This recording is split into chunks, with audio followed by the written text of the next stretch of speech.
Bismillahirrahmanirrahim. Assalamualaikum warahmatullahi wabarakatuh. Alhamdulillah, salatu wassalamu ala rasulillah. Anak-anak kelas 2 yang dirahmati Allah subhanahu wa ta'ala, alhamdulillah hari ini kita masih bisa melanjutkan di tema 4, hidup bersih dan sehat. Masih di subtema 2, hidup bersih dan sehat di rumah. Dan insya Allah masuk di bagian 3. Tujuan muatan mata pelajaran hari ini insya Allah yang pertama bahasa Indonesia, menyusun huruf menjadi sebuah kata, memahami kata tentang lingkungan tidak sehat di sekolah. Yang kedua ialah SPDB, mengenal gerak keseharian.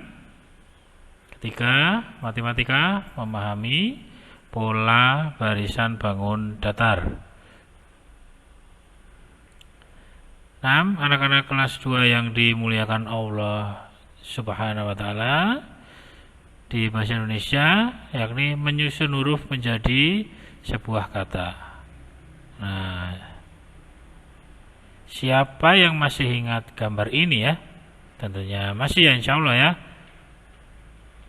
Nah, betul sekali. Benar ya. Bergotong royong dalam kerja piket di kelas. Nah, tersebut adalah kegiatan yang dilakukan anak-anak di gambar tersebut. Nah, apa saja yang mereka kerjakan ya? Nah, pasti sudah bisa melihat ya yang dikerjakan 4 siswa tersebut. Yang pertama, membersihkan papan tulis, menyapu lantai, dan ketiga, membersihkan meja dan jendela dengan kemoceng. Kemoceng kalau di bahasa Jawa itu sulak ya. 6. Nah, tugas yang pertama untuk hari ini adalah susunlah huruf-huruf berikut menjadi sebuah kata. Nah, ini dia. Sudah ada 5 ya. Hurufnya ada beracak, tidak bisa dibaca tentunya ya. Maka Ustaz kasih contoh. Nomor 1, kata yang tersusun di nomor 1 tersebut dapat disusun menjadi sebuah kata kemoceng. Bagaimana caranya ya? Bisa dilihat dari warna huruf yang sudah disamakan, huruf E biru menjadi E sebelah kanan dan seterusnya. Kemudian cara pengerjaan berikutnya ialah, nah, ada huruf besar, huruf kapital yang walaupun disusun huruf yang acak tersebut biasanya menjadi huruf pertama di sebuah kata. Mudah ya insya Allah ya. Nah, kita lanjutkan di lingkungan tidak sehat di sekolah. Perhatikan gambar berikut ini nggih. Subhanallah ya. Kelasnya cukup berantakan. Nah, kelas yang berantakan adalah contoh lingkungan yang tidak sehat. Bagaimana mungkin tidak sehat? Bisa dilihat ada vas bunga yang jatuh sehingga tanahnya berceceran. Tentunya jika di situ ada cacing atau hewan-hewan yang di tanah, bisa berjalan-jalan di kelas. Bukunya, kursinya, dan ada sampah berserakan. 6. Ciri-cirinya, contoh lingkungan sekolah tidak sehat, tepatnya di kelas, adalah sebagai berikut. Yang pertama adalah kursi, meja, dan peralatan belajar berantakan. Yang kedua, terdapat debu, sampah, hewan, misalnya kecoa, lalat, nyamuk, bahkan jangan sampai tikus juga ya, berada di kelas. Yang terakhir, sirkulasi udara dan cahayanya buruk, tidak baik. Bisa dilihat jendelanya tertutup sehingga tidak ada udara yang keluar masuk. 6. Anak-anak kelas 2 yang dimuliakan Allah Azza wa Jalla, masuk di mata pelajaran SPDB, mengenal gerak keseharian. Anak-anak diminta berbaris rapi membentuk pola di lantai.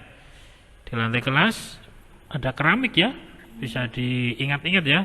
Bentuknya adalah persegi. Nah, barakallahu fikum. Dan keramik itu dipasang oleh Pak Tukang cukup rapi sehingga anak-anak bisa berdiri di setiap keramiknya satu siswa. Nah, yang pertama diminta untuk berdiri seperti gambar, yaitu melingkar.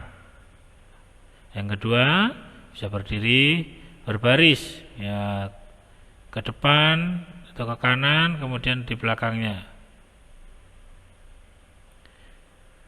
Gambar yang melingkar ini seperti titik-titik lingkaran ya. Jadi setiap siswa ini menjadi satu titik.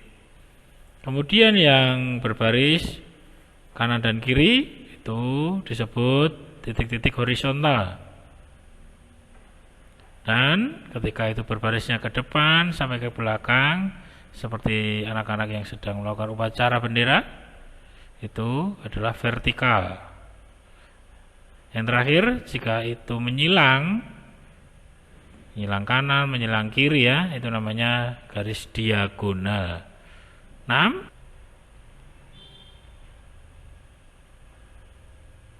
Kita lanjutkan di matematika, memahami pola barisan bangun datar. Nah, Masya Allah, tadi sudah ada titik-titik lingkaran ya, yang sudah dipraktekkan ketika berbaris mengikuti pola di lantai. Kemudian ada yang horizontal, vertikal, dan diagonal. Coba perhatikan ya, titik-titik itu yang sudah ada di gambar ketika dihubungkan kira-kira menjadi bangun datar apa saja ya? Masya Allah. Yang pertama adalah lingkaran. Ya betul. Yang kedua persegi panjang. Mumtaz ya.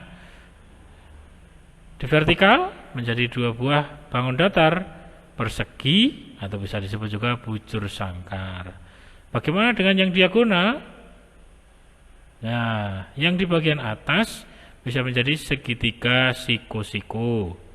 Bagian kanan segitiga sama kaki, bagian bawah segitiga sama sisi.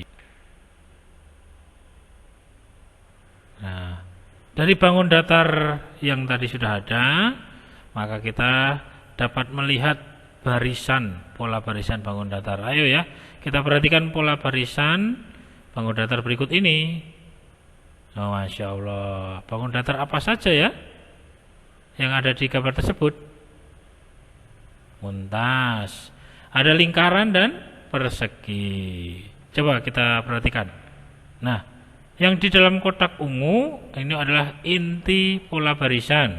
Inti pola barisan ya. Inti pola barisan itu terbagi menjadi 2 ciri-ciri. Yang pertama adalah bentuk bangun datarnya. Tadi ada apa saja? Lingkaran dan persegi. Kemudian warna bangun datar, lingkaran merah dan persegi hitam. Nah, kita simak contoh berikut ini ya. Ada segitiga kuning dan persegi panjang biru. Kemudian inti pola barisan ini digandakan, diperbanyak di sebelahnya ya. Nah, ketika segitiganya sendirian, bangun datar apa yang ada titik-titik tersebut ya harusnya? Ada yang tahu? Barakallahu fikum, semua sudah tahu ya, yakni persegi panjang biru. Udah ya? Nah, selesai, hari ini cukup insya Allah. Yang sedikit ini semoga bermanfaat. Ada kesalahan dari Ustaz dalam menyampaikan, mohon maaf. Allah dan Rasulnya terlepas dari itu semua. Dan jazakumullahu khairan, barakallahu fikum. Kita tutup dengan doa kafaratul majlis. Subhanakallahumma wa bihamdika asyhadu alla ilaha illa anta astaghfirullah wa atubu ilaik. Assalamualaikum warahmatullahi wabarakatuh.